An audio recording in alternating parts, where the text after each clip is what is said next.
Welcome to Our Hen House. This is Jasmine Singer. This is Marianne Sullivan. And this week we will be talking with Dr. Bec Gooley about the most maligned animal we know of, rats. Whether they're beloved pets or they're loathed intruders, there are probably no animals that succeed at living near and with humans any better than rats, which doesn't always work out great for either of us. But my gosh, is this a fascinating subject. And I am so excited to get into the minds and the brains of these lovely little animals. I have a rat-too on my arm, as you know. You do have a rat-too, and I think you are sympathetic from a distance for rodents, but you don't like them in the house, and I think that's reasonable. Hold on a second. I don't mind them in the house if they're intentionally there. Really? Like if they're pet rats, you're okay with them? I have been to many. Yes, I have held and cuddled and gotten to know pet rats. You've grown. You've grown. Thanks. Although my favorite is seeing them at the subway, like just, an ethical zoo, just watching them through their lives. But yeah, there's they're quite the maligned animal. And and there are very, very legitimate issues that have to be dealt with. I'm excited about this interview. And it's just nice that there are some people like Dr. Gooley who are trying to deal with them in a way that take into account that they're living creatures and they deserve some consideration. And that has not been the case. It's always been like, the few people who love rats and then everybody else who acts like they're just the most evil thing on the face of the earth. And really, right. they're just trying to get by in their own way. And it is true that sometimes that gets in our way. But, maybe we could find a better way out of this. That's what she's looking for. I love that. I love that, too. So before we get to that, I am so friggin' happy that it's February, just because that means it's no longer January. And I couldn't think of any other reason why you're happy it's February. I mean, you know what? Actually, now that we're talking about it, I have this daylight thing right here. Let me turn it on. Yep. So I have that, lamp. I use that daylight thing every morning. You were the one who reminded me. I think I've mentioned on the podcast that my mood was like pretty dicey. Yeah. And of course, there are real reasons for that in the real world. But it is important to remember that, I don't like to take drugs. I don't want to get on antidepressants. Maybe I should. I know a lot of you out there think, oh, what is she, crazy? But the light, the therapeutic light, the really bright light in your eyes first, but I use it first thing in the morning, which is really the best time to use it. It actually provokes serotonin production. Mm-hmm. I guess I forget about it. One reason, because I don't hate winter. I usually like winter.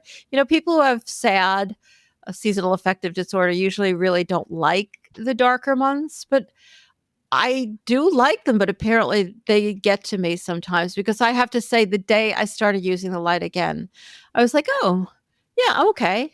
Mm-hmm. Which I hadn't felt for a while. And again, I'm on SSRIs, and that's my way of going about trying to get by. No shade. I know. We all have our prejudices. That's one of mine. I also am using the light, but last week was just really difficult. I had a very packed in week, but more so than usual, because there were just a couple additional contributing factors, one of which was that my show that's monthly, Environmental Connections, which is 2 back-to-back episodes. The radio show. Yeah, it was set for Friday, which it happened. And I'm in this play. And so every evening is our rehearsals. So at the beginning of the week, Monday of last week, I said, I'm looking at my calendar and I'm like, all right, everything will be fine if nothing goes wrong. Famous last words. So within approximately 15 minutes, one of the episodes of the show cancels. So the main guest that I couldn't do the episode without. I should add, for people who aren't aware, it's a live show. So that's a pretty big deal. Right. And I had no time whatsoever to do anything about that. So in any case, all of this and that and the other, I see that you're saying to keep going. When you do that, it actually throws me. You're doing it. I was making a gesture, a nice gesture, not a rude gesture. That was really nice gesture. That was implying that maybe we should speed this story up. I feel hugged right now. Honestly, I feel like you just gave me a little hug as I was talking about my difficult week. But in any case, like everything went wrong. But the show happened, and you made a fantastic. This is not the one that got canceled, by the way. You made a fantastic suggestion. I was doing an episode about sustainability in hospitals and healthcare, because hospitals, they take a huge environmental toll. And we'll actually link to these episodes on the show notes. But I think that most of us, when we have to have any kind of medical care, just have to hold our breath and look away when they use everything is disposable, like these huge, complicated pieces of plastic that are involved in medical care that are just constantly thrown out. And I kind of always deal with it just by thinking, well, if healthcare was the only area in which we were throwing out all this plastic, the world would be a better place. At least there's ostensibly a good reason for it. Well, there are other ways, and we talk about that on the show. But I got someone from Greener by Default. Heidi Fritz came on as one of the guests. She was my remote guest. And we've had Greener by Default on our hen house. They are the ones who are working to make plant-based by default the choice in hospitals. They've had quite a lot and of other institutional providers, of course. But in New York City, they had quite a lot of success, and it's from a sustainability kind of perspective. And so it's always nice when I can get that in there. And that was you. So good suggestion. Thank you. So that happened. It was a great episode. And you kind of indicated to me that the other guests were really introduced to that concept and were interested. Yeah, for sure. Which was cool. Yeah. Well, one of my guests was already either vegan or I would say mostly vegan and is very well aware of the animal agriculture and climate connections. The other one was very interested in making plant-based by default an option at the hospital where he worked. So yeah, who knows? Other than that, I had rehearsal, and I just wanted to tell you this story because, I'm really enjoying being in this play, but I'm struggling a little bit with the fact that, one of the actors in particular is very frequently bringing up the fact that she eats meat. And it reminds me a lot about Sherry, our late friend, Sherry Kolb, absolute genius human. Her book, Mind If I Order the Cheeseburger, because it's not like a mind if I order the cheeseburger kind of thing, but it's like when I walk in the room, she's so aware that I'm vegan, and she'll say things like, Jasmine, sorry, I smell like steak. And I don't really know. I think when people do that sort of thing, they're looking for absolution. They're looking for you to say, oh, no, it's fine. Right. No, for sure. So I said, at that one, and I have many examples. This is just one that I pulled out of my... Anyway, so I said, well, I'll just pretend it's impossible. I didn't know what to say. And she goes, yeah, it's not. She always has that last little dig. So another thing is, someone said something or other about cheese, and someone said, do you eat cheese? And he said, yes. And I said, he means cashew. He turned to me and said, sorry. And I was like, well, he means cashew cheese, because I was joshing him. And he was like, no, he does not. And then the other actor said, cheese is the reason I couldn't go vegan, Okay. And can't hear that one too many times. Right. Well, this is the same person who also smelled like steak. Don't you just hate going out in the real world? I do. This is kind of my point. So what I did at that moment was I opened our TOTS, top of the show, which is this. I opened our note, our ongoing note where we jot ideas down, and I just wrote in caps, I'm looking at it, this is probably not good, but I am literally at rehearsal as I am writing this, and it makes me feel better to write it out. And I just kept thinking, I'm going to talk about you on my podcast. So the ultimate is, revenge. If you're listening to this, you need a podcast where you can vent. It is really bugging me. I think that everything going on in the world, I want to be in a little bubble, and I want to be in a big Earth-sized bubble. But can you give me a little bit of advice, actually? Because I don't know how to deal with this. It's every single rehearsal, and I'm not going to give her the absolution. I'm not going to say, don't worry about it. I tried to come up with something clever that I thought was a conversation ender to be like, well, I'll just pretend it's impossible meat. But that didn't work. So how do I handle it? Work? I think you're using the wrong measure of whether you've said the right thing. Of course, it's not going to work that somebody in that position is going to say, oh my God, you're so right. That's not going to happen. If you think that's what, I think you did fine. I think, you didn't apologize. That would be the worst thing to do. Apologize for making her uncomfortable. You didn't forgive her for eating an animal. And you actually got a little dig in, which I think is, above and beyond. And the fact that she came back doesn't mean you failed. She keeps Like, coming. stop worrying. This All is right. so Jasmine. Oh my God. You just want to please everybody. You cannot please everybody if you're going to be vegan out in the world.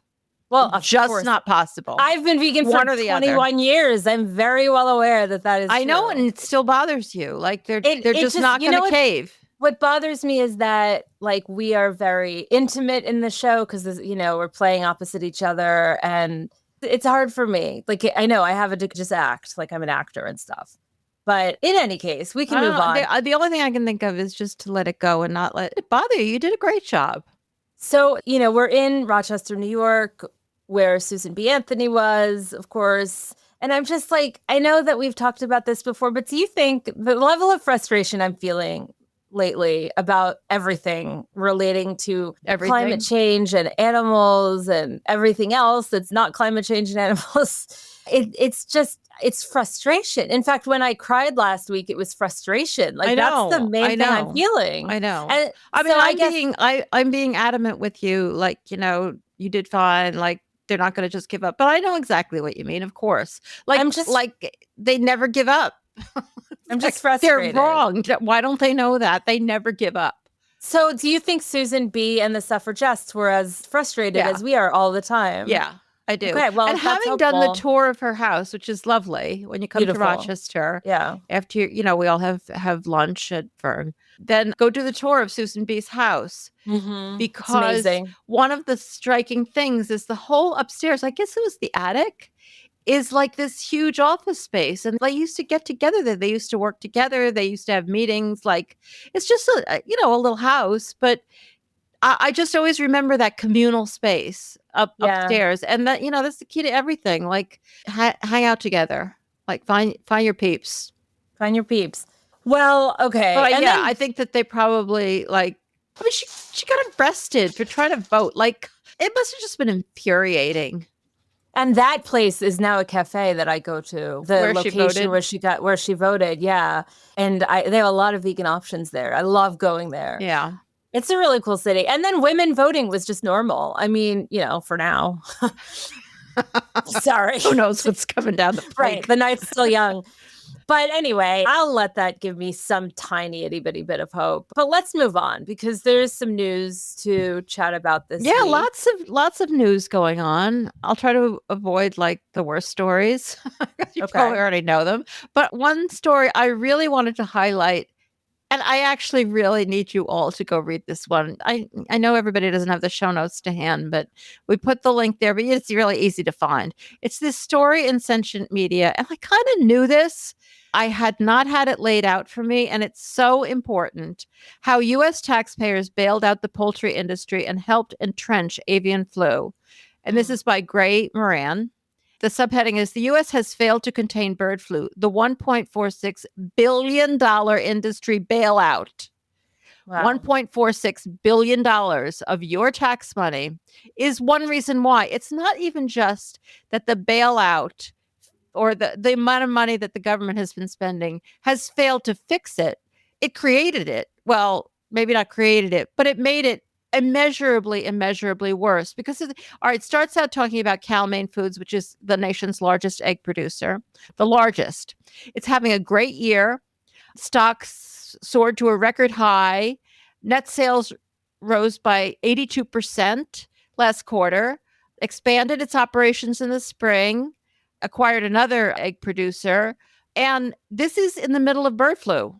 So what's going on? Why are these companies making enormous amounts of money when their product is dying, literally dying? Despite culling at least 1.6 million hens on infected farms last year, the Poultry Corporation is getting richer and bigger. And that is because you are paying them. You may not be buying eggs. You may think you're vegan, and I guess you are vegan. I'm not going to say you're not vegan, but you're paying the egg companies to stay in business and get bigger and richer. They received $44 million in indemnity payouts to compensate for bird deaths tied to the avian flu outbreak. One company. Wow. And they don't have to do anything. The compensation system pays for infected or exposed poultry and or eggs that are destroyed to control the disease. That is, animals that are deliberately killed to prevent the spread of the virus. So every time they detect bird flu, and they can make the case for it, they can kill all their birds and then they get paid for them. That's so much easier than selling the eggs. Like, this is a business plan. This is And they're not being incentivized. bananas. The article does go into a lot of detail, and I can't go into all of it here, but it does talk about how they're just starting to put in some incentives to make changes to keep bird flu from spreading, but they're minimal. And that's in spite of the fact that they've spent $1.46 billion in indemnity payments. And they compensate people for ventilation shutdown plus, what they call it, when they, like, the most torturous, cruel method of killing animals ever invented. I mean, the basic thing is that they shouldn't be getting any money. Like, why are they getting money? This is supposed to be a capitalist country. They're a company. Their business doesn't work, so they should go out of business. Their business is failing. And instead, we're paying them to. I'm sorry, I'm getting carried away. No, this article is so crazy. good. It goes into much, much more detail than I can do here. You all have to read it. I mean, let's talk about these new guidelines. They'll require some high-risk producers to pass a biosecurity audit prior to receiving indemnity. Well, imagine that. That's their new, unbelievably obvious thing. And it's not going to apply to all. They actually bail out the same companies that keep getting infected. That's insane. This is a great, great article. This next one, which is from New Republic, I've seen everywhere. This is by you love Jan Dukovic. Can you say it for me? Because I'm not saying it right. Dukovic. Yeah. Oh, I did say it right. Yeah, it's basically on a similar topic. And I also highly recommend reading this. And Jan, he's been on the podcast, of course, and always really insightful. And he gets articles placed in a lot of outlets that, are not. I mean, the other article was in Sentient Media. And of course, Sentient Media frequently can, because they publish these articles, sometimes the mainstream press picks them up. And so they are certainly not just talking to the choir. But this is really not talking to the choir, because this is in the New Republic. Insisting on cheaper eggs is a huge mistake. Democrats are understandably eager to stick it to Trump over his unmet campaign promise to reduce prices. But society's fixation with cheaply produced eggs is precisely what got us into this mess. I mean, it's not talking about the same subject, but a different aspect of the same subject. That why does anybody talk about nothing but the price of eggs, as if that is the difference between a good country and a bad country? And Trump was able to turn the price of eggs into this huge election issue. It was total bullshit. Like, totally ignore. Like at that first press conference when his press secretary was asked, why hasn't the price of eggs come down? Like, which was kind of a stupid question. Well, it wasn't a stupid question because they're all stupid and they don't know anything about what's going on. And she said it's because the Biden administration killed all the chickens, as if there was no particular reason that all the chickens were killed. And so, this article also goes into why this fixation on the price of eggs in a situation where worldwide 500 million chickens have been killed is insane, completely insane. We have to start talking about a different topic. And we have to start, like, on the other side, Democrats can't be saying that Trump has failed to get the price of eggs down without talking about all of the things that are wrong with this problem. As this article points out, why are we so addicted to eggs?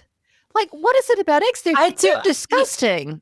Well, I am curious, though, the fact that everyone is obsessed with this topic, what opportunities there are here for vegans and animal advocates to be kind of really latching onto this moment and having these conversations about all of the problems within egg production, from the financial side to obviously the ethics. I would love anyone's ideas on that. Well, I think both of these people are doing exactly that. They're latching onto this and trying to get, like, this information out into the mainstream press about what is wrong with eggs. We need to stop being so addicted to them. I mean, like, I just don't understand it. I know a lot of people like eggs. I when I was a vegetarian, before I was vegan, so this is a really long time ago, all I ate was eggs. But also, people think that you need them to be in baked goods. If there's one thing that vegans have figured out, it's like you could make baked goods without eggs. Yeah. Like, it's crazy. It's just crazy, our attachment to this food. And when you really think about the food, like you really think about an egg, it's like when you really think about dairy. Like they come out of chicken butts and they're part of avian like reproduction and they're eggs. They're disgusting and they have You that remind me, and like think of them when they're raw, like that slimy part that turns into the oh God, they're so disgusting. Do you remember when we used to do this workshop on going vegan and we had this robot sketch in it? We had all these sketches in it. And I just remember there was a line where I think I was playing the robot, or not a robot, an alien who came from another planet, and you were playing an Earthling, and I didn't understand. As the alien Yeah, I from another totally remember the planet, skit. I don't remember its connection to eggs. because you said as the human, oh, I don't like to think about that, so I don't.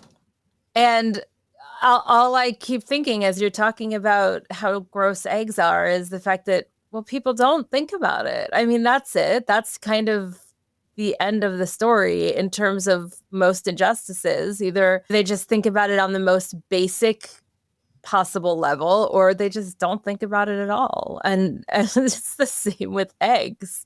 So I will tell you something. I'll just grab one quote from this article. Sure. Which the late literary scholar, I think this says it all. Well, no, actually, this article says really a lot, and you have to read it. But I really like this point. The late literary scholar Lauren Berlant coined a particularly useful term for understanding many aspects of the modern predicament: cruel optimism. Quote, "A relation of cruel optimism exists," she writes, "when something you desire is actually an obstacle to your flourishing," unquote. Mm-hmm. And Jan goes on to relate this to this issue. "The cheap egg is an untenable desire, where H5N1 and perhaps others of our political troubles hatch. So perhaps we should shift our desires." I love it. That's a great quote. Well, I was watching the Today Show the other day, and then suddenly they were talking about these new guidelines that recommended plant-based milks. Well, I saw it, and I also looked up the thing that they were citing, which is the organization. I don't know whether it's an organization. I guess it is Healthy Eating Research. I think it's a legit organization. It's funded by the Robert Wood Johnson Foundation.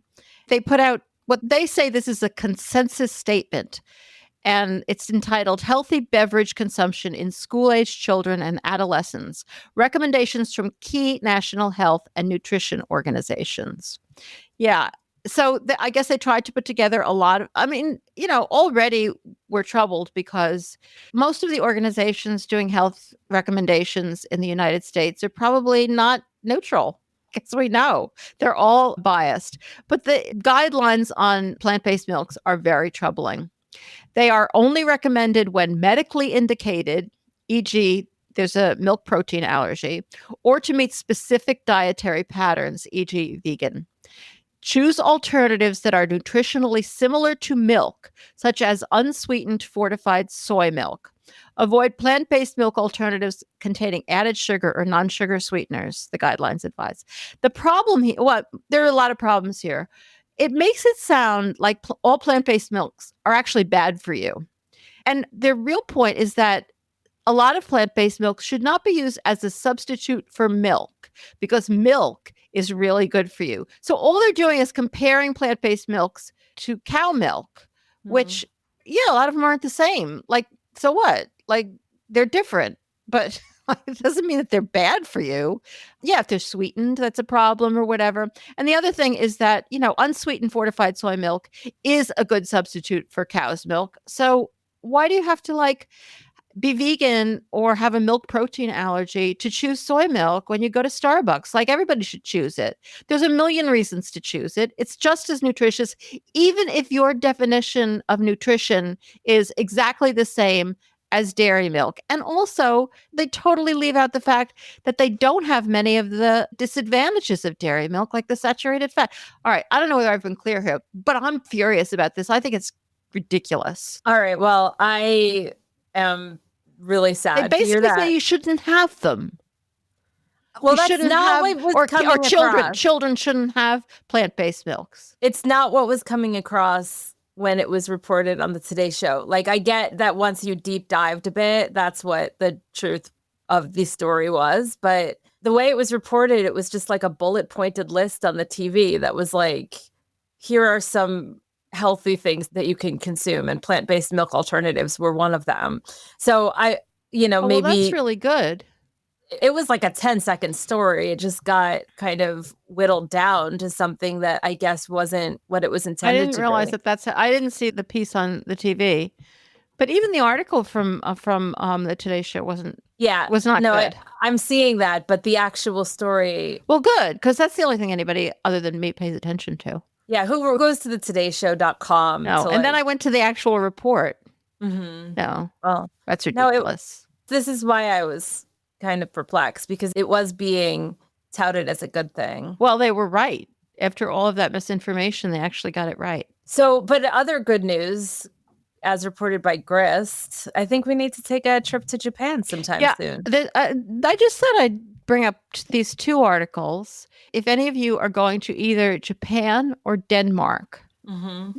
this is good news. There's an article, there's this one in Grist about Japan, and there's one in The Guardian about Denmark, just pointing out that, like, as this Grist article says, in meat and fish loving Japan, veganism is making a comeback. I love that they're using that word comeback because they're pointing to the fact, for one thing, that Japanese food is so not vegan friendly. And this is true even at Japanese restaurants in the States, though I think it is easier to get vegan sushi here because food rules in Japan are pretty rigid, apparently. So it's a lot harder for people to do variations. And it's just, people are more, I forget exactly how they put it, more used to being expected to be accommodating and not like try to stand out and like insist on your own particular passions about food. So, all in all, I mean, I love Japanese food and I find it very difficult to find. Remember there was that great Japanese vegan restaurant in San Francisco? I bet it's still there. I'm trying to remember which one you're I talking can't about. Oh, remember yeah, the yeah, name yeah. of it. Was it Shojin? No, it was Huh. not. It might have been a different one. Well, I really want to have There's some. probably 50 of them by now. Anyway, I love Japanese food and it is really hard. I mean, as you all know, like you go to the sushi restaurant and you get the avocado roll and that's the only single kind of sushi you can find on the menu. I mean, unless you're going someplace that, has made a point of coming up with a lot of vegan food. But apparently more restaurants, particularly in Tokyo, they're talking particularly in Tokyo, you can find them. And part of that has happened because of tourism. Apparently, all these vegan tourists are going there. I would love to go to Japan. But the other thing is that this article, which I absolutely love, accounting for the title, which says veganism is making a comeback, talks about the whole history of Buddhist and Shinto objections to meat and dairy consumption. Fish, not so much, but in 675 AD, meat eating was banned by official imperial decree. Is that really true? And that sent the whole stage for the cuisine known as Shojin Ryori, which is this traditional Buddhist cuisine, which is all vegan. And it's becoming more and more popular in Japan. I love it when you hear about a culture returning to vegan roots, which is apparently totally what's happening here. By the way, I think Isn't that that cool? it's very cool. And I think that Shojin might be in Los Angeles. I mean, it was very good. It was just like strangely in a mall or something, but it was like a high-end experience, but you're in a mall. Very LA. So it wasn't until 1872 that Emperor Meiji lifted the meat-eating ban, seeking to usher in an era of westernization. I never knew any of this. I think it's so interesting. But the other article that I wanted to highlight, in case you're headed in the other direction from where I am, is Denmark, which is one of the heaviest meat-eating countries around. The name of this article is Insanely Tasty Green Food, How the Meaty Danes Embraced a World-First Plant-Based Plan. And apparently, Denmark produces more meat per capita than any other country in the world. And it has 6 million people and 30 million pigs and a big dairy industry. And they've just, coming from the right wing, or at least partially from the right wing, they've just introduced the nation's world first action plan for plant-based foods. Wow. They're putting a lot of money into it. Cool. And, as always, when you're doing political work like this, there's a lot of compromises. And I think it's always so hard for any of us to embrace the compromises necessary for political advances and yet hold on to our actual principles. And, they seem to be doing a great job of that. This guy, Rune Christopher Drogstall, who's the head of the Vegetarian Society. This is a quote from him. One of the key reasons was talking about what we want more of instead of talking about what we want less of. That is how we got broader support. There was a delicate balance. People had to feel welcome even when they had not just differing opinions, but maybe even different versions of the truth. Boy, that is a good line. Yeah. This was a tricky but important balance because that's how you secure the continued participation of people. So there was this big farming deal that supported animal agriculture, and they put this plant-based food plant into that big deal.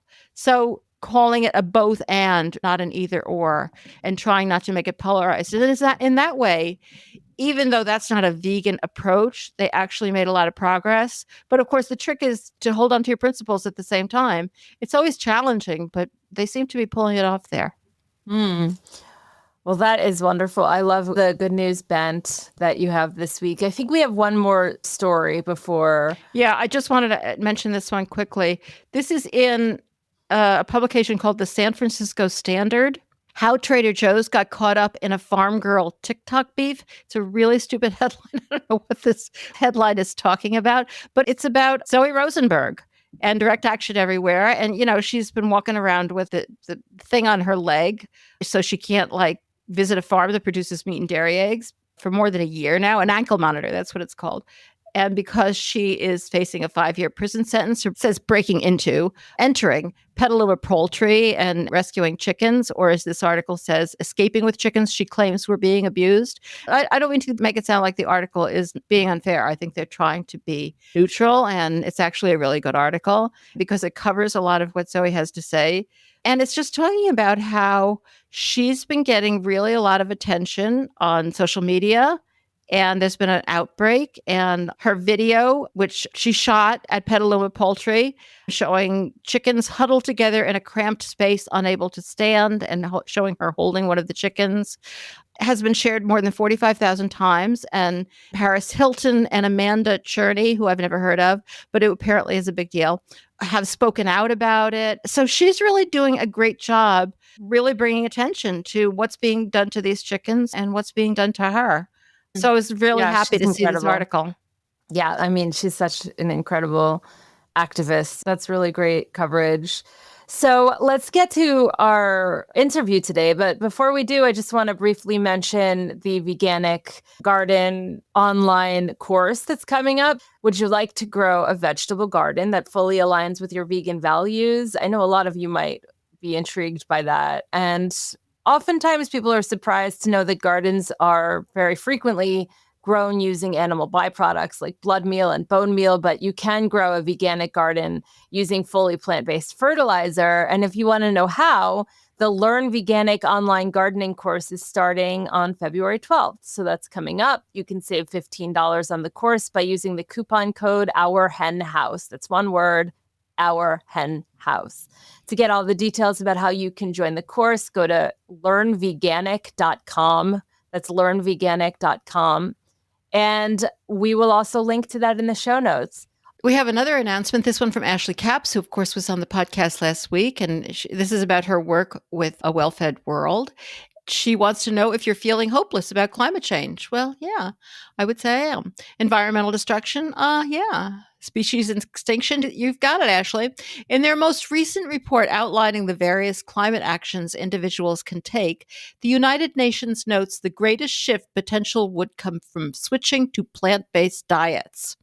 This year, encourage friends and family to make a Food Year's resolution and do their part in protecting our planet by choosing climate-friendly, plant-based foods with the help of A Well-Fed World's free climate food guide at climatefoodguide.org. The scientific consensus on diet and climate is unequivocal. Yes, you are right, Ashley. We've made that info accessible and empowering in our free climate food guide, filled with reader-friendly infographics, helpful facts and statistics, easy beginner recipe swaps, and links to further reading and resources. Our food choices have never mattered more for the planet. Plate up for a better future with plant-based foods. That sounds like an excellent resource, and I'm sure a lot of you will be passing that on. But in the meantime, let's get to this interview. Dr. Bec Gooley is a conservation scientist specializing in wildlife disease ecology and environmental toxicology with groundbreaking work on rodenticide impacts on ecosystems. After completing her PhD at the University of Sydney and postdoctoral research at the Smithsonian Conservation Biology Institute, she now serves as a David H. Smith Conservation Research Fellow at UC Davis. Her research on rat poison's devastating effects on wildlife led to landmark legislation prohibiting anticoagulant rodenticides in California. Combining scientific expertise with advocacy, she champions compassionate coexistence strategies and develops innovative solutions for human-wildlife conflict, particularly focusing on ethical approaches to rodent populations. She will be joining us right after this.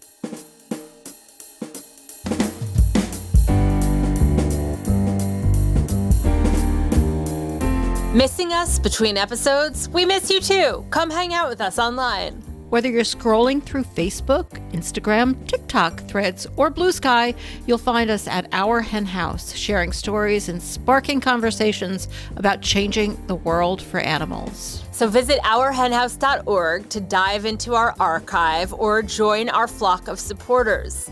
And hey, got an idea for the show? Shoot us an email at info@ourhenhouse.org. We're all ears.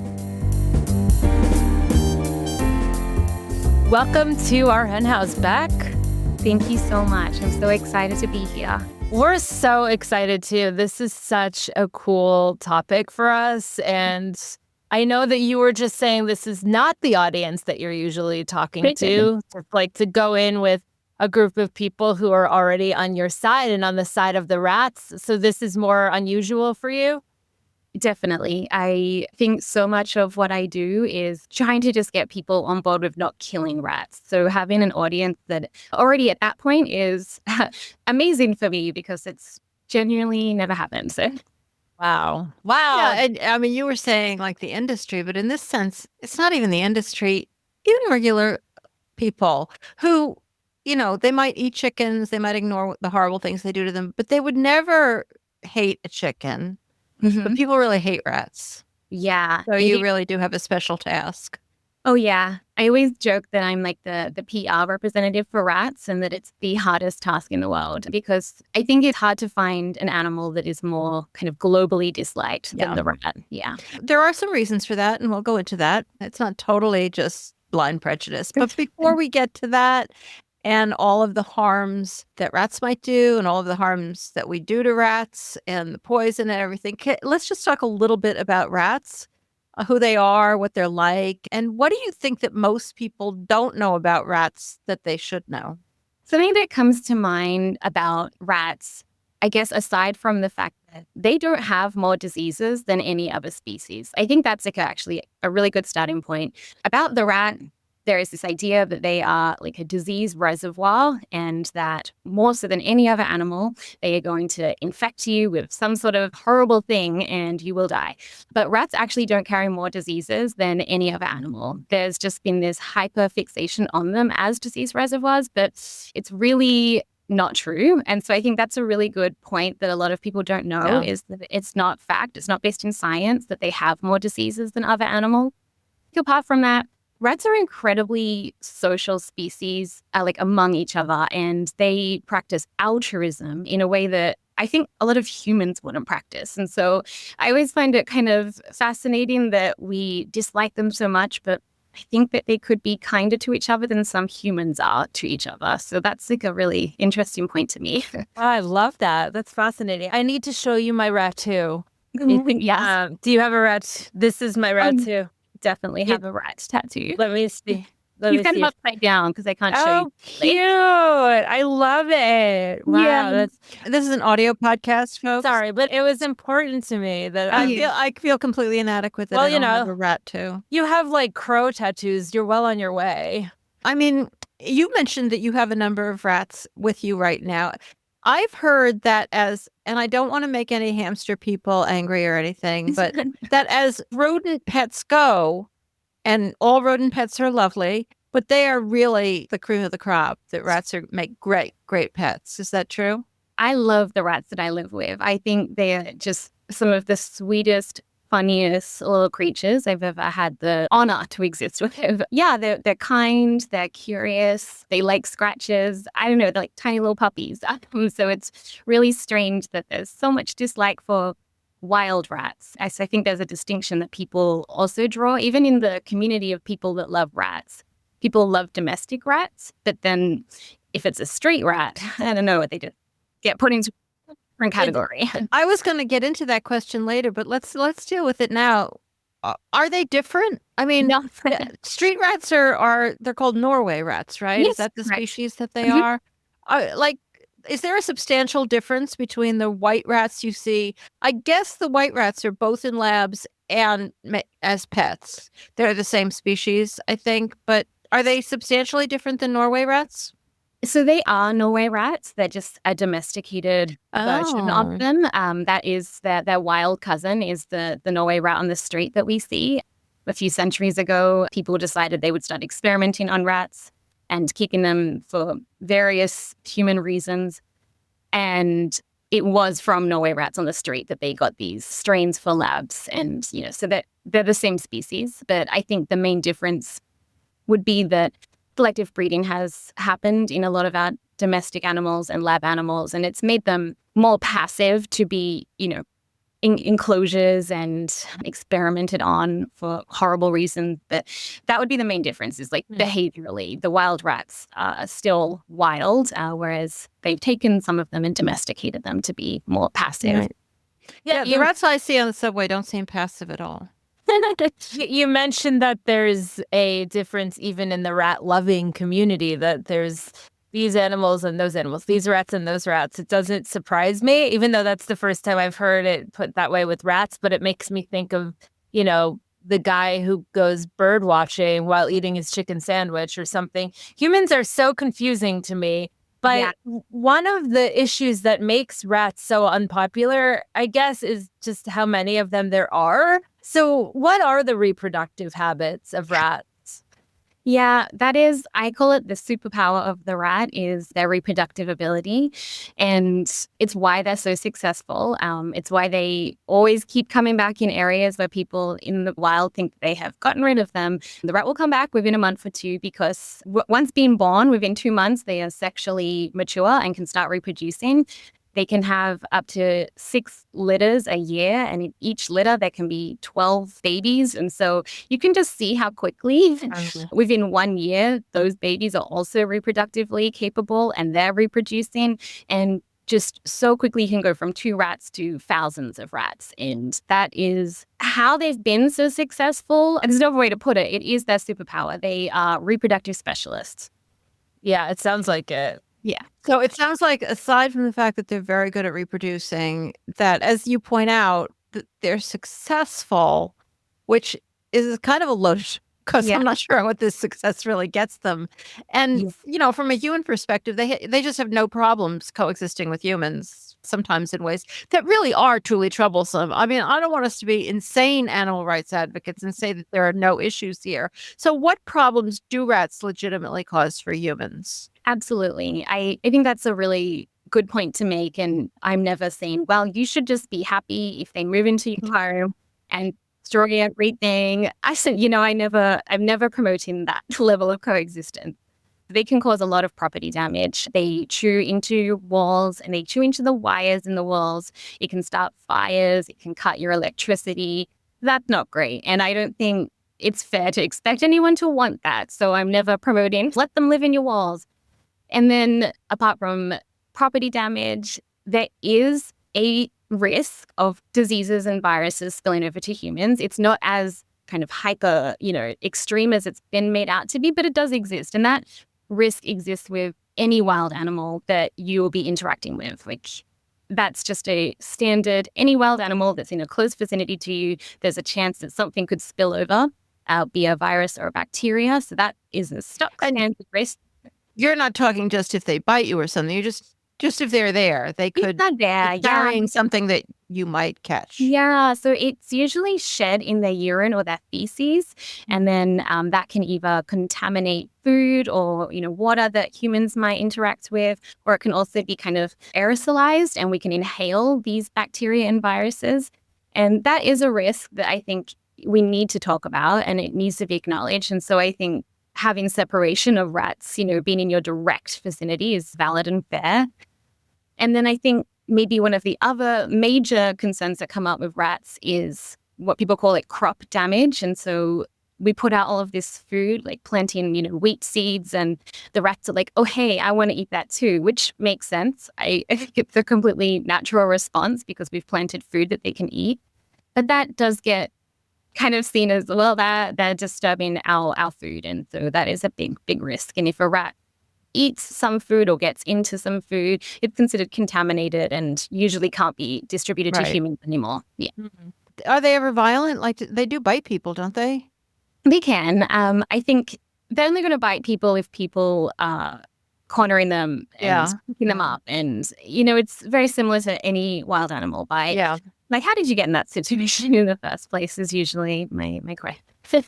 Yeah, it's a good one. I think I love animals as much as, people listening to this, but I don't want rats in my house unless they're pets. I admit it. I'm sure that I, as a longtime vegan, am just as hypocritical as some folks, but it does seem like maybe it's a good conversation, a good idea to have ways to control rats. But I guess the question, and this is a big one, is how? Because this, in the past when we've had mice or whatever, all we do is close up any holes around the house. I mean, we would never do anything else. It's still imperfect because I'm like, well, they're cold. They want to come inside. But at a certain point, we need to do that. And plus, I have 6 animals who would probably enjoy eating them. But the standard method of oh my God, I don't know. Well, I guess maybe I can think of one of your dogs, but most of them I think would get eaten. Well, yeah, maybe. No, I have very small dogs. It's true. But the cats would for sure enjoy that.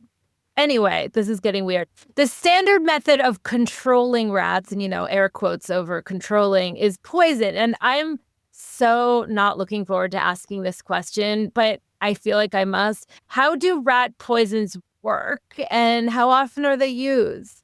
Yeah, it's going to be a sad topic. I'm just pre-warning everyone. So there's quite a few different rat poisons available. One of the most commonly implemented rat poisons is called anticoagulant rodenticide. And as the name kind of suggests, these impact your ability for blood to coagulate.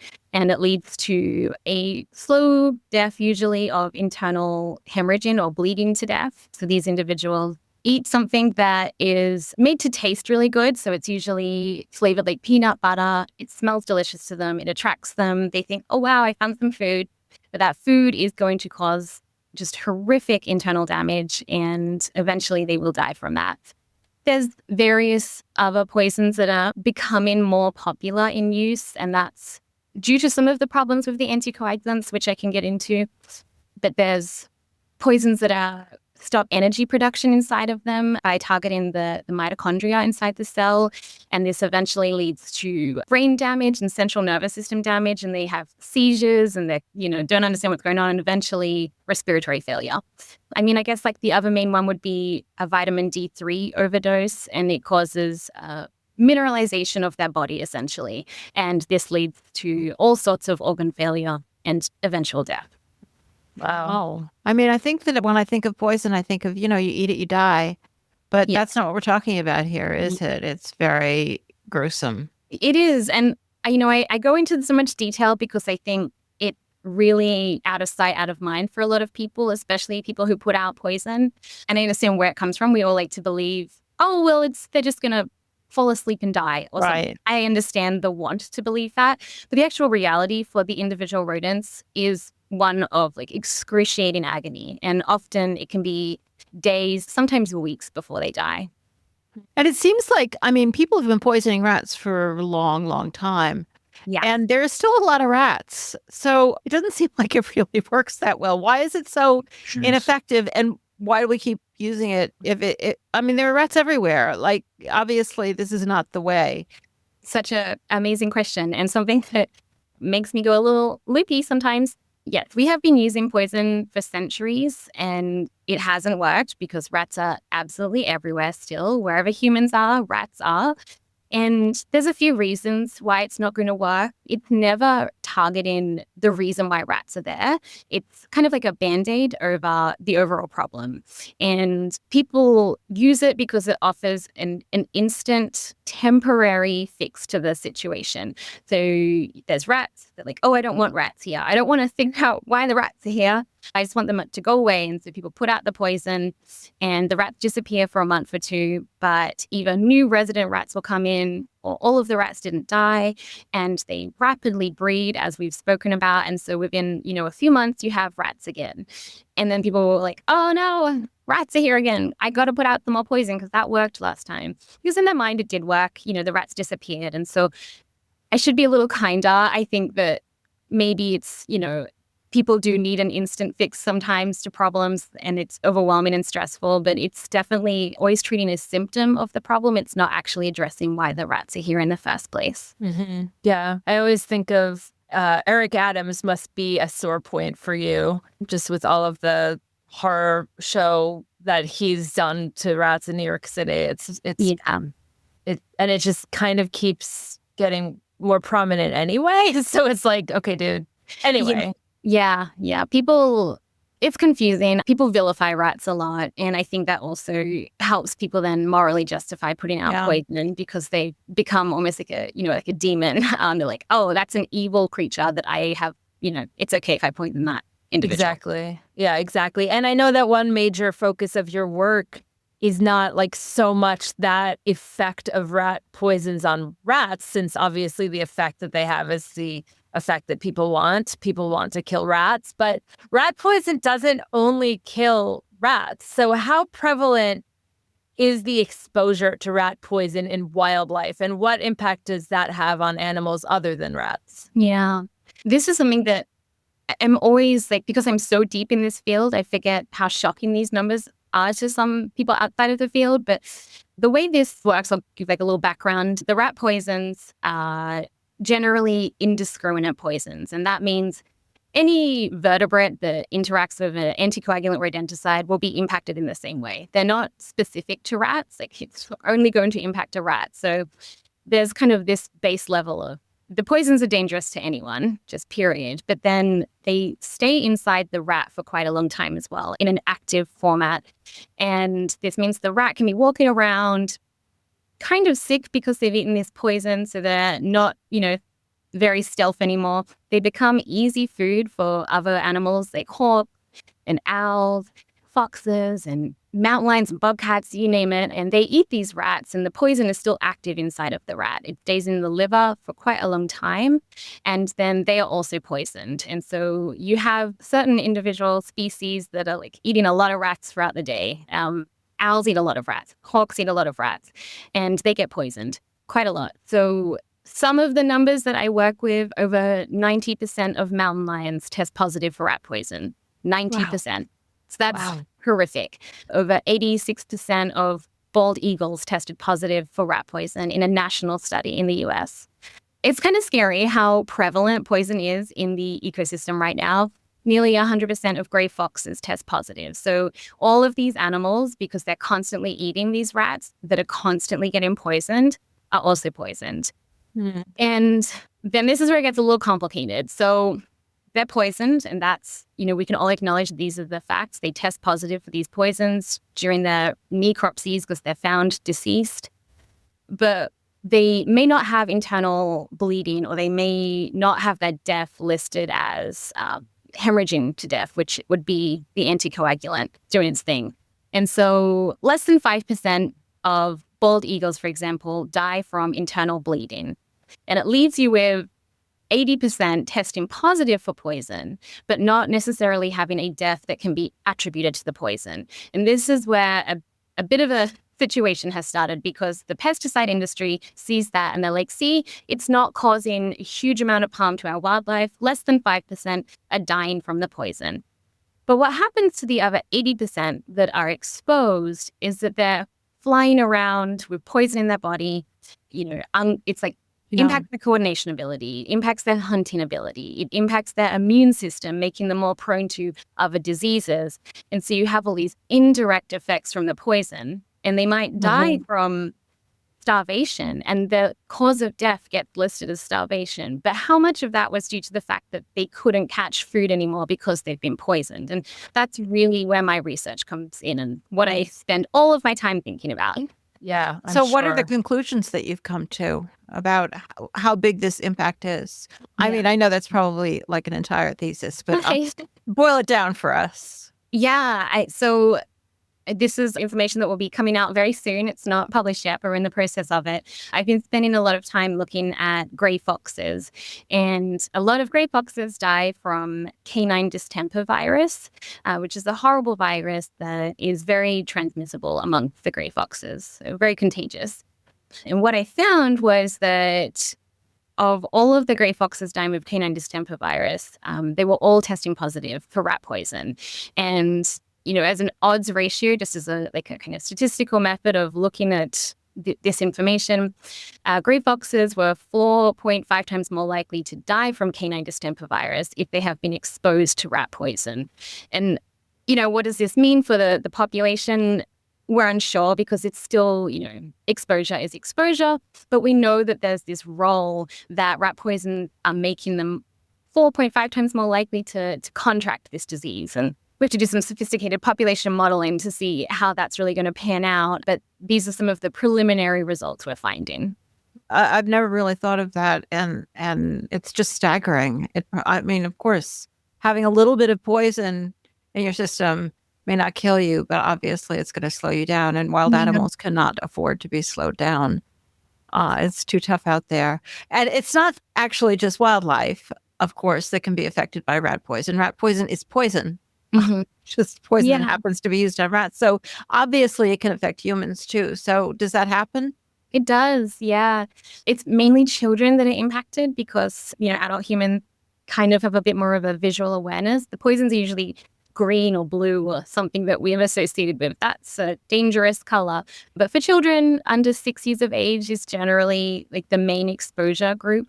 And again, it's because the poisons are also flavored like peanut butter and are brightly colored, and for a child that might be more attractive. This usually occurs through people accessing the poison and not dispensing the poison in a safe manner. So poisons are meant to be contained inside these little black boxes. You may have seen them, and if you haven't, you'll start seeing them everywhere. Yeah, they're all over New York City. All over New York City. Yeah, they are everywhere. They line every building I look at. It's impossible to go outside and not find like tens, if not hundreds of poison boxes. But these are meant to be secure boxes that keep other people and animals out and only let the rats in. But when people access the poisons online, which they can, you can buy a bucket of poison from Amazon. They'll get shipped to your door and you can just put it anywhere. And I've seen it like just loosely chucked out. And these poisons can then be accessed by anyone. And we have quite a lot of children do access the poison. So that's probably something people don't ever think about, because there's such a disregard for certain individuals and such a, I don't know, like this crazy cognitive dissonance when it comes to like who we think we're poisoning, not even realizing that we're all coexisting and we're all cohabitating. Yeah. So with that, tell us about One Health and what role it plays here. Yeah.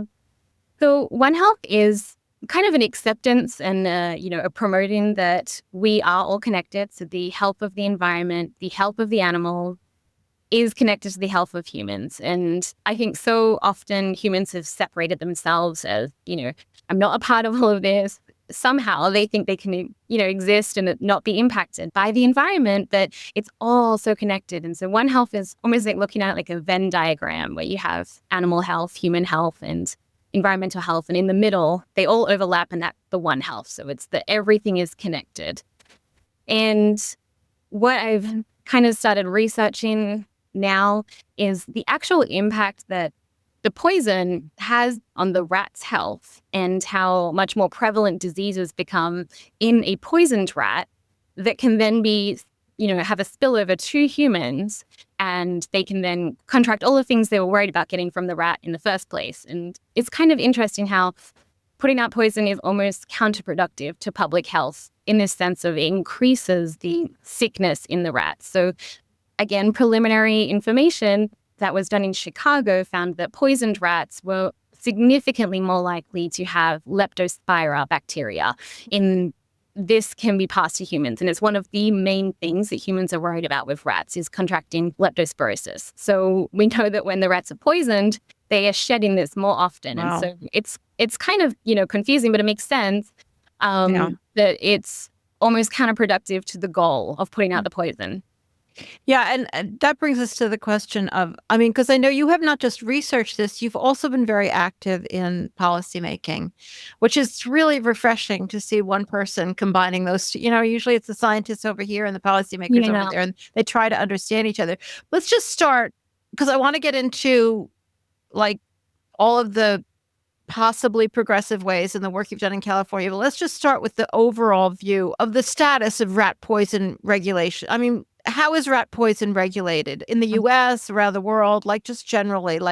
Is anybody saying you can't use this? And are there limits on what can be done? Yeah, it's a very good question. And it's a constantly changing answer, which is something that I'm happy about. It seems to be gaining traction that we should have regulation on rat poison, because until recently, there was minimal, if not, no regulation on who could buy rat poison, who could use it.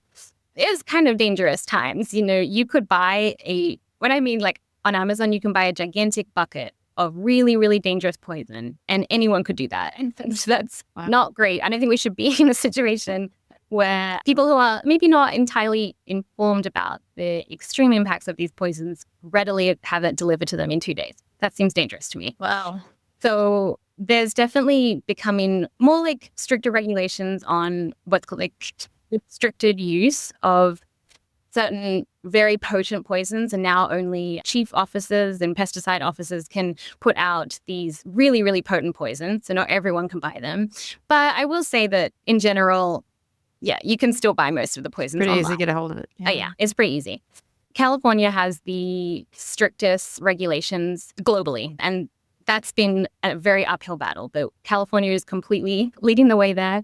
We have been at this for over a decade of trying to get legislation passed to either restrict the use of these poisons or to prohibit them in general, because they're so dangerous for the environment, and they need to just have a complete pause on the usage until we can really sit down and work with the Environmental Protection Agency and really have science informing how bad these poisons are and should they be allowed in the environment at all. So I can go into detail about the California laws if that's of interest. No, we definitely want to hear about that. Both that and, I guess, let's talk about the California laws, but I also want to hear about the next step in this question, I guess, is what do you do if you don't poison them? But tell us about the California laws and who's been working on them and what they prohibit. But then maybe we'll talk about some, I don't know whether it's positive things, but at least not as hideously horrible things that you can do to keep rats where you would like them to be. Absolutely. I've had the pleasure of working with this amazing group of people for the last 2 years. That the work existed well before I came to California, so they absolutely paved the way. The main groups on the ground in California that have been working on this, Raptors Are the Solution, which is a delightful acronym because it stands for rats, and the Center for Biological Diversity are two of the main champions. And then the Animal Legal Defense Fund has worked on two of the bills that have passed as well. The specific bill in question have collectively prohibited all anticoagulant rodenticides. So that's that very specific type of poison that causes internal hemorrhaging. That group of poison gets broken down very frequently into second-generation anticoagulant rodenticides, or SGARs, and first-generation anticoagulant rodenticides, or FGARs. and they broadly differ in their potency. So escars are considered more potent, faster acting, and the more dangerous of this grouping of poisons. And that was the first group of poison that was prohibited in California. And the reason why that one was targeted as the first kind of law is it wasn't easy to sell because they are so much more potent than the first generations. But then we saw, an uptick in putting out these first generation anticoagulants. Of course. And the wildlife were getting poisoned again. Still incredibly dangerous and cruel. And so the next two bills that came after that, which are the two bills that I've worked on, kind of closed that loophole and added the FGARs to the existing prohibition. In trying to get this kind of legislation passed, what are the arguments that work with legislators? I assume that we shouldn't be mean to rats. Doesn't really go that far. What are the main arguments that people are listening to? I think that's absolutely right. Sadly, I don't know if I've ever said in a hearing we shouldn't be mean to rats purely because I know it's not going to be received, even though it's absolutely what I think. The main arguments that at least I've come in and brought as the scientist of the team is the horrific secondary exposure to wildlife. And again, this is when people have their categories of what animal matters and what animal doesn't. And people are like, yes, a rat can be poisoned, but a bald eagle shall not be poisoned. And that really upset people. And we have to focus more on these charismatic megafauna that people really care about. So the mountain lion we talk about a lot, and the bobcats, and just how prevalent the exposure is in the charismatic wildlife that people kind of unanimously love. And so I think that is something that we always talk about.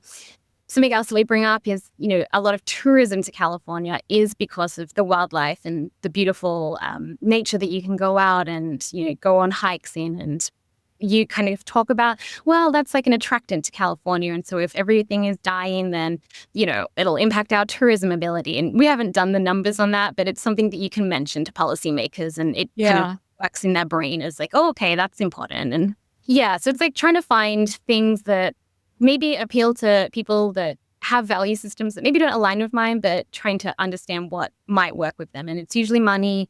It's people love wildlife. This is such a fascinating topic to learn also about, how California is dealing with it and the legislation. But aside from reducing the number of rats, there are, I believe, also ways to make living near us less rat friendly. So can you talk a little bit about that and about the policy program known as Compassionate Coexistence? I think you were alluding to that a little bit before. Yeah, so there are definitely things that we can do that would reduce why rats are attracted to our cities.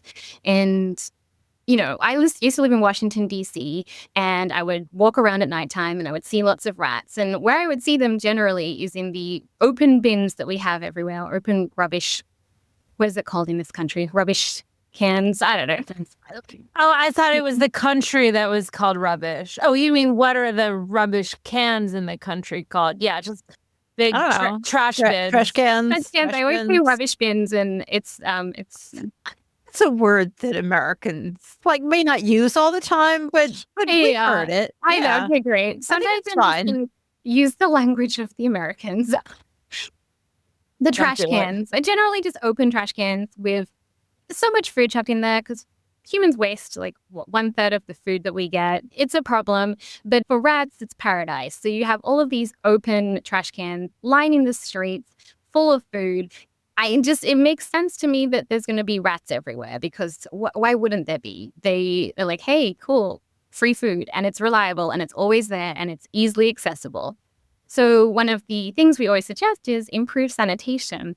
And it can be something like the city implementing a citywide rollout of just better trash cans, ones that are sealed, ones that animals can't access completely every day.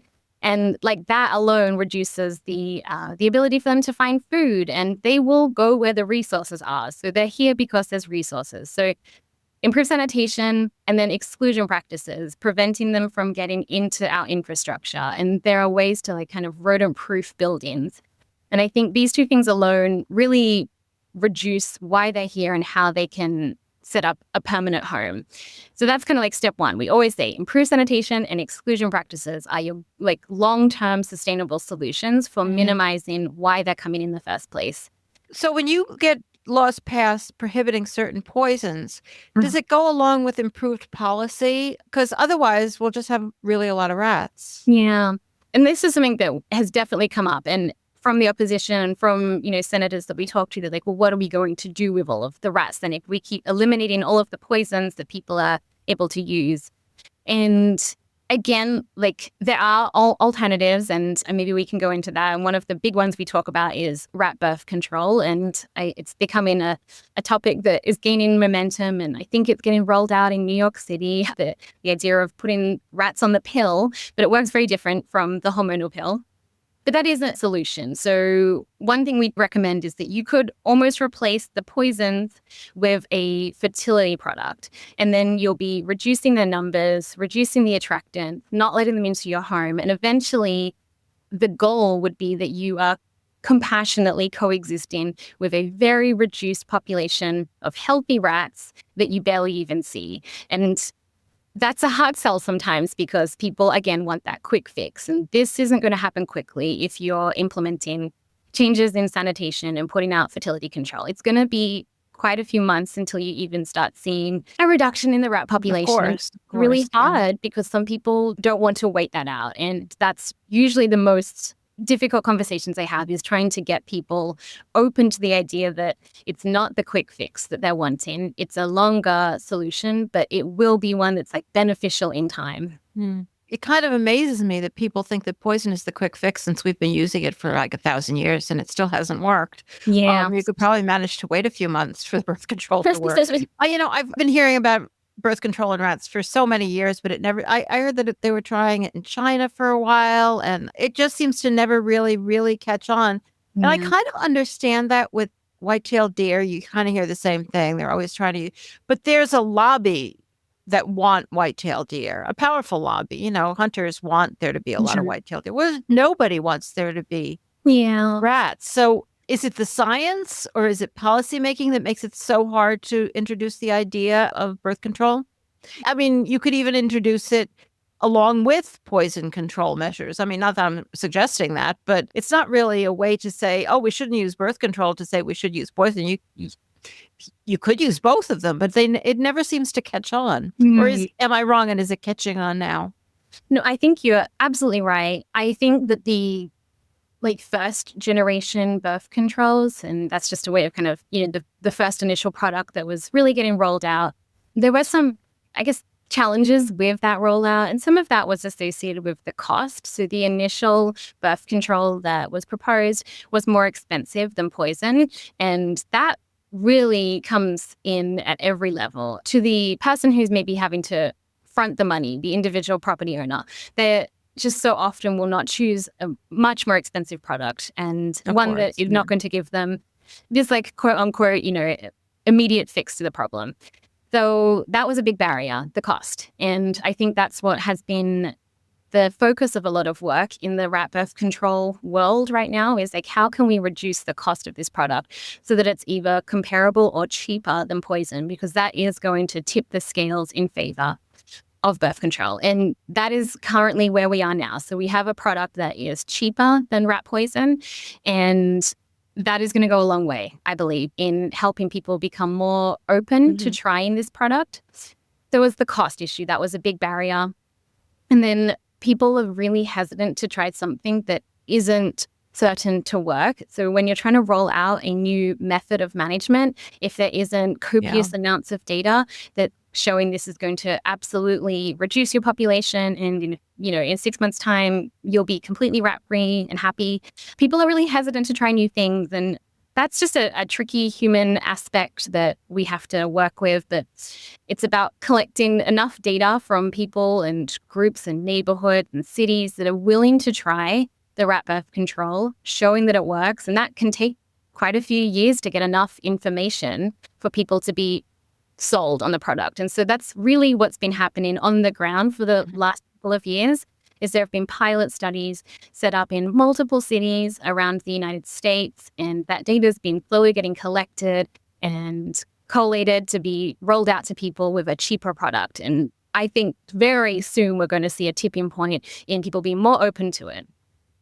It kind of reminds me of all of the controversy that's gone on around feral cat control, though it's different. Obviously, with feral cats, it's a surgical intervention. But there's always that argument, well, there's just an unending supply of cats. So even if we sterilize these ones, other cats will move in, which isn't really true because the cats that are there that are sterilized are territorial. Yeah. And so, I mean, at least this is what I'm told. That doesn't really happen. They still control their territory. Are there similar, like, things about rats that also would make this successful and wouldn't just be, well, you know, the rats will move in from down the street if I sterilize my rats? Yeah, I mean, a very similar pattern is shown in rat behavior as well. They are quite territorial, and you will have a kind of sterilized, well, I shouldn't use that word sterilized because they're not. This is a contraceptive that the rat would need to be eating every day, and so there's no permanent sterilization. It's very similar to a human taking birth control every day. It's completely reversible. So it does rely on the constant exposure to the birth control product. But those rats will stay there, and that will be their territory. And they have a very short lifespan, so the numbers will decline in 6 months' time. But the ones that are there are kind of the resident rats, and it's not going to be a free-for-all for all the other rats to move in. So it's a similar pattern there. So interesting. Okay. I wonder what their lives, do you ever think about it, what their lives are like when they're so used to having a gazillion babies all the time and all of a sudden they don't have any? Like, do they develop new hobbies or? Yeah. What do they do with all the college savings that they? I know. I think we actually talk about, though, that it likely improves the quality of those rats' lives because it's very taxing on the body to be reproducing constantly and to be sharing the resources. So there's a lot of science behind individuals not reproducing and having increased quality of life. And so that's something that we talk about. I'm all for it myself. Me too. Having no children. Yeah. So how did you become involved in this kind of research to begin with? Because it's not the type of research you hear about someone doing every day. As I kind of mentioned briefly, I used to live in Washington, D.C., and I now live in California. And when I lived in D.C., I was working at the Smithsonian Conservation Biology Institute on reintroduction programs of scimitar horned oryx in Chad in Africa and American bison. Very different field of work. Spent most of my time looking at genetic diversity of endangered species and thinking about how we can rewild the planet and how best to do that. So hugely different jobs. And my neighbor, when I lived in DC, was constantly complaining about the rats in the alleyway. And I was like, well, let's research how we can try to reduce the attractants. And I spent a lot of weekends removing all of the poison ivy on the ground, or sorry, just ivy, not poison ivy, but getting a new trash can for us. And I really tried to implement all of these things, hoping that it would be enough to persuade him to let it go. But inevitably he put out poison or hired a pest company that put out poison. And within a few days, I started finding dead and dying rats everywhere, and they were coming up my stairs and dying, and it was just one of the most horrific moments in my life because I had never seen a rat die from rat poison before. Obviously was so opposed to him putting out the poison in the first place that it was like this frustration that he still did it, and there were all of these rats dying, and I was holding one of these little rats that was still alive when I found them, and they passed away pretty quickly after I found them. But I was so upset by this poor soul because they were in just so much pain, and they were bleeding out of their nose, and it was just horrible. And it was just a completely life-changing moment for me, to be honest, because that afternoon went online and I started researching what is rat poison, why is this legal, and we can go into the loopholes in the animal cruelty laws that make it legal, because I think that's really interesting. But I was like, what can I do to actually stop rat poison being used? Because this rat that I've honorarily named Peppermint just had such an impact on me that I pivoted my entire career. So I found out that there was a way that I could contribute in that, looking at how it's impacting wildlife, and started cold calling and cold emailing researchers in California and the kind of legislative team in California about how I can help. And can I write some grants and get some money and move my life to California and help end rat poison because I'm so upset. And so many wonderful people were like, absolutely, we could use someone working on this full time. So we were amazingly successful in getting a grant that was going to allow me to look at the impacts it was having on various wildlife in California. Within a few months, I moved from Washington, D.C. to California. And yeah, What a story. Yeah. Oh my God. That's an amazing story. Yeah. That little rat. And this is Peppermint on my arm, the rat tattoo. So I had a photo of this poor rat that died, and one of my best friends here, she tattooed them onto my arm for me. Wow. That's amazing. We have more stuff to talk about. Should we go to the bonus? I mean, maybe I want to ask one more question before we go to bonus, because all right, California, but what about, can people work on this? Is there work going on in other states? I mean, I can't imagine there's any hope of anything ever happening at the federal level about anything. But what about, or correct me if that's not right. And what about other efforts beyond California? Yeah. Oh gosh, I had such hopes that once we had sealed California up with like, okay, you can't use anticoagulants here anymore, that this was going to be the year that we were going to go federal. And then a series of terrible events happened that we're all familiar with. Yes, yeah. And well, just the who's in charge right now really changed that ability for a federal bill to roll out. It would just be so difficult right now to achieve that, that we have kind of paused the idea of exploring a federal bill and are now working a lot more with other states in the United States to help them get, state level legislation, because it just seems to be a better use of time right now. Mm-hmm. So there are states that are currently in the process of writing up bills in the hopes of introducing them for this upcoming legislative cycle. So you can kind of keep your ears and eyes open for that. But there are definitely a few states that I've been speaking to where they're trying to introduce a bill to at least start getting rid of these anticoagulant rodenticides. And I think it's like a great place to start. Yeah, it's definitely a good starting place. I really want to, emphasize though that it's not perfect, because there are still, of course, other poisons available. Yeah. And the reason why we haven't been able to get bills passed on those other poisons right now is because we don't have the information to show that it's impacting other wildlife in the same way that the anticoagulants have. Even though we're suspicious it will be, but the onus is always on us to collect the proof that it's bad. The pesticide industry does not have to do that. They can roll out new poisons and do what I consider really poor science investigations as to how it's going to impact the environment, and it can get a seal of approval and it can start being used without there being detailed studies into how this is going to impact the ecosystem. If there's anybody listening who would like to work on this issue, is there a specific national group that they should contact that's working at the state level? Or is it just a matter of Googling around and seeing who's working on it? Yeah. So a lot of states don't have anyone working on them. And you could send me an email if you wanted to. And I can fill you in on the few states that I know that are working on it. And if there isn't one, I can try and pep you up to become the person that works on it. Because anyone can. You can find someone like an assembly member or a senator that's much more open to protecting the environment, protecting wildlife, and you can talk to them about it. And they're usually pretty open to hearing this. And there's now existing legislations that have been passed in California that you can almost use as a template to try and get passed in your state. So if you're feeling inspired to try and get rid of anticoagulants in your state, please reach out to me. I am so open to talking to people about that. And how can people reach out to you? Oh, yes. My email address. So it'll be included in the show notes, but my email address is Rebecca, REBECCA.m.Gooley, GOOLEY, @gmail.com. So you can feel free to email me and I can fill you in on the current status in your state.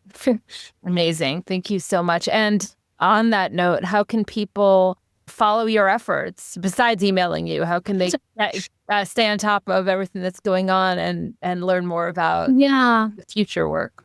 I think one of my main outlets where I post a lot of information about how we can, exist with rats and current laws would be my Instagram, which is Dr. Rebecca Gooley. So that maybe can also be provided in the footnotes, but that is my handle. Yeah, I literally post, 90% of my stuff is about rats. So, Yeah. As it should be. Yeah. We should all do that. Just Yeah. everything else is by the board. Rats all the time. Well, thank you so much for all of the work you're doing for truly maligned individuals and for spending some time with us today on our hen house. I hope you stick on for a little bit longer so we can chat with you for our flock bonus content. But in the meantime, keep in touch, and thank you again for all that you're doing to change the world for animals. Thank you so much for inviting me here today. If you like what you're hearing, please consider taking a moment to leave us a friendly review. You can do that on Apple Podcasts or Spotify or Facebook, wherever you listen to podcasts, really, or wherever you're listening right now. Amazing reviews help our hen house to climb the rankings so that we end up in more people's ears, where we can join forces to elevate the voices of the animals and those who are working to change the world for them. So thank you so much for taking the time to leave us a friendly review.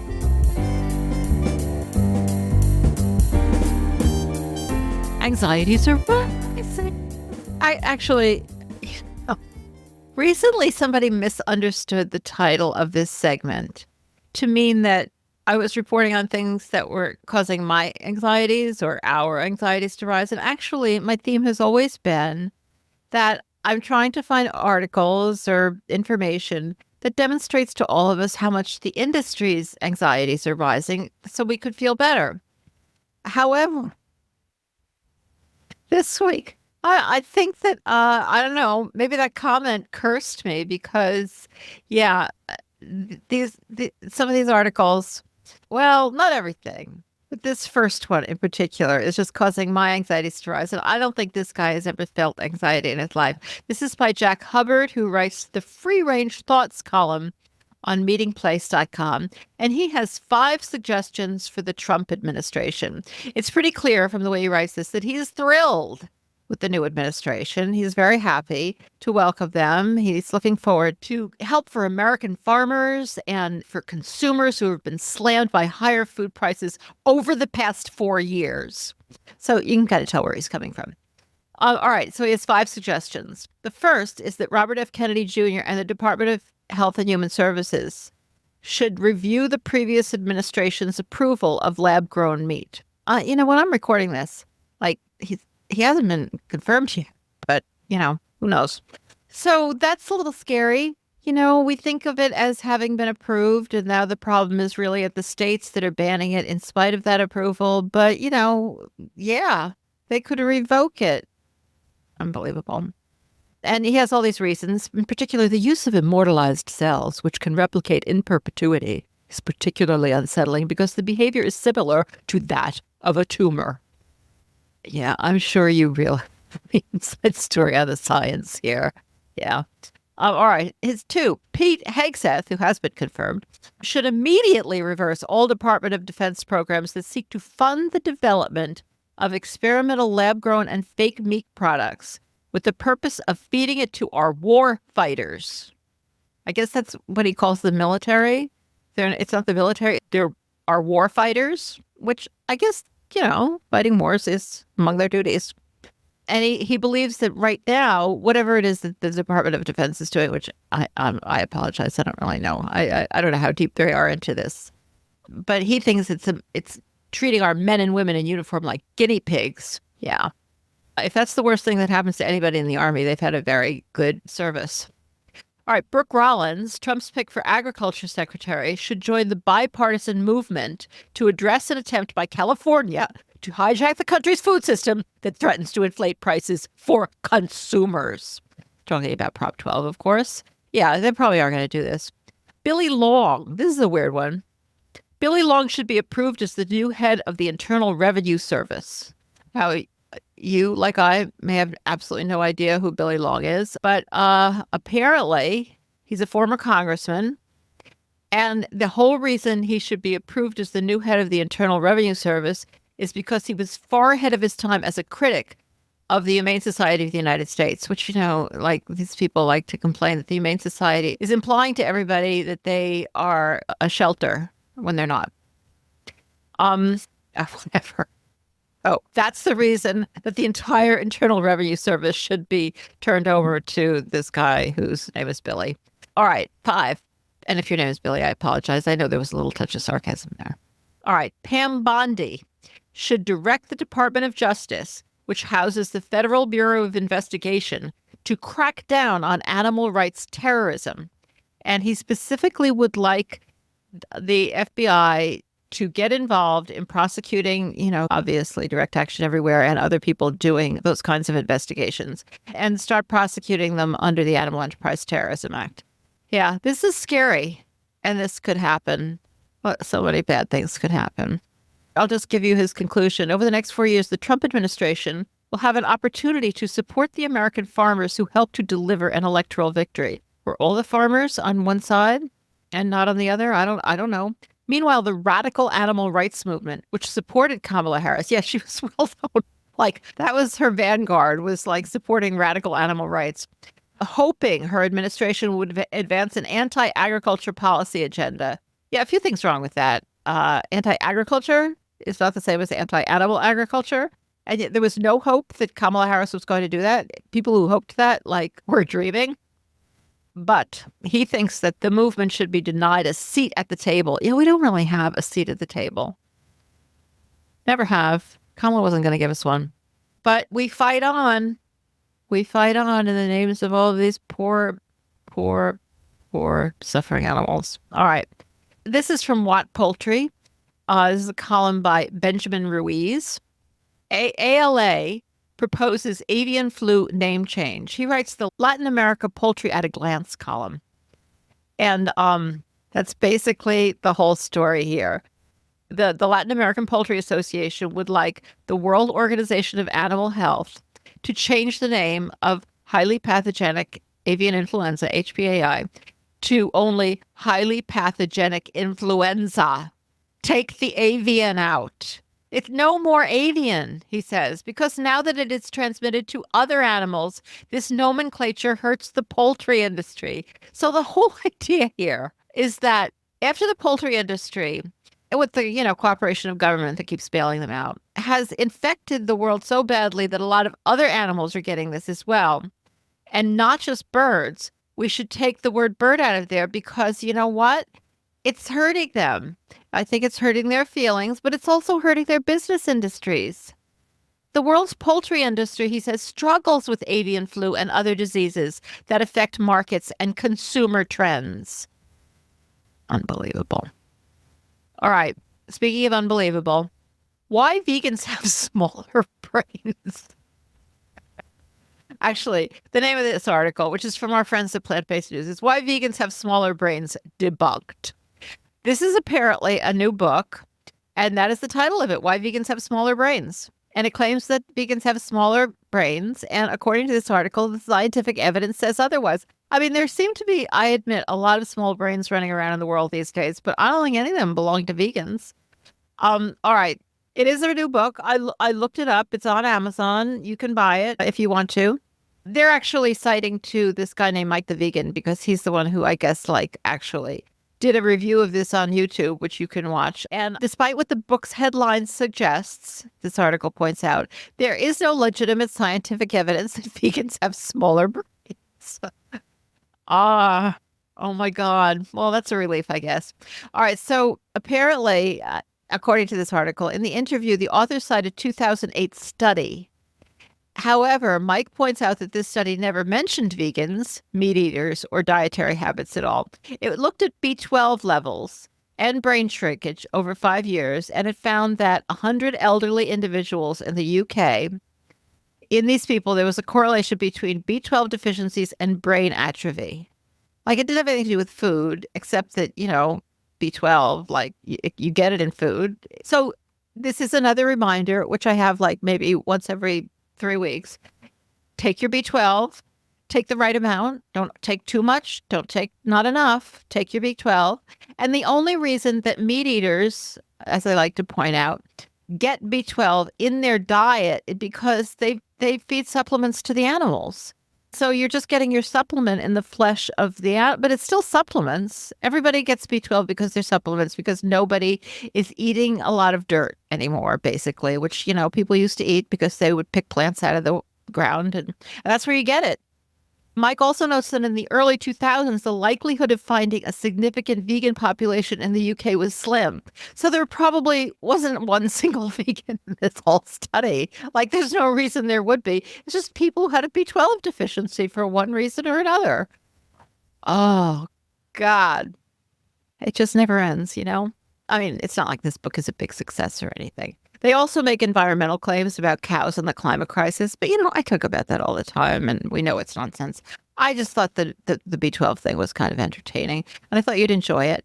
You can obviously get a lot more information from watching this video, where he goes into all of the, he debunks the whole idea that the methane emitted by cows and other ruminants doesn't contribute to climate change. Obviously it does. All right, that's it. Gets crazier every week, right? And that's it for this week's Rising Anxieties.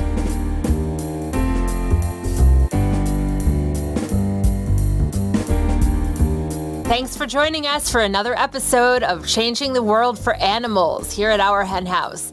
Ready to dive deeper into these crucial conversations? Our flock community gets exclusive access to live podcast recordings where you can ask guests your questions directly, plus weekly bonus content that'll keep you inspired between episodes.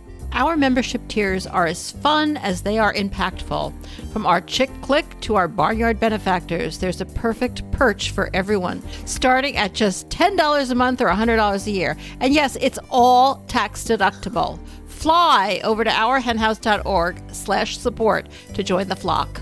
Missing us between episodes? Follow us at Our Hen House on Instagram, Facebook, Threads, TikTok, and Blue Sky for daily doses of inspiration. And hey, those 5-star reviews and ratings, they actually really help us, and they help other advocates to find us. So please spread the love. Thank you in advance. To our current supporters, you keep these conversations going, and we're so grateful. Thanks to our incredible team. That's me. Thanks to Marianne. Jasmine Singer, my brilliant co-host. Vicky Beechler, our producer extraordinaire. Michael Harron, our composer. Jen Riley for her amazing support. And Veronica Kolinska for our eye-catching graphics. Don't forget to subscribe wherever you get your podcasts so that you don't miss next week's episodes. Subscribe to the Animal Law Podcast too. And thank you so much for your compassion and your dedication to animals. See you next week.